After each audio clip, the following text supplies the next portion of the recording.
لو مش ناوي تضيع حياتك على الفاضي يبقى لازم تسمع الفيديو للآخر، ولو مش فاضي دلوقتي اعمل حفظ للفيديو وارجع شوفه أول ما تفضى. صدقني الكلام اللي هيتقال دلوقتي ممكن يفرق معاك كتير. تخيل معايا كده إنك ماشي لوحدك في طريق وفجأة الدنيا ضلمت وقدامك طريقين. الطريق الأول مليان كلاب ضالة وأي حد بيعدي بتهجم عليه وما بتسيبوش بسهولة، والطريق التاني مليان تعابين أي خطوة غلط ممكن تنهي كل حاجة، والمشكلة إنك مجبور تختار طريق منهم عشان توصل للمكان اللي أنت رايحه.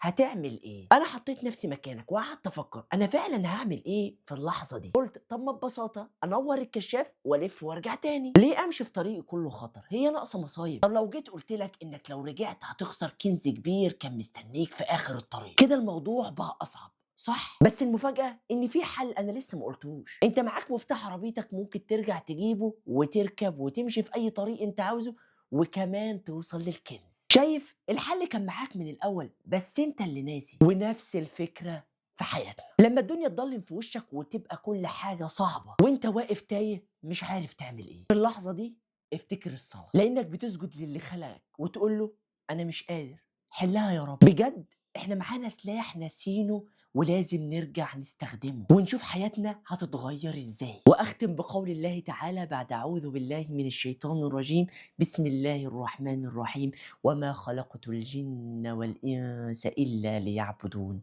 صدق الله العظيم. فصدقني اختار مفتاحك صح، يمكن الحل اللي بتدور عليه انت سايبه من زمان. وكالعادة شير للفيديو وتم في الكومنت عشان تفيد غيرك.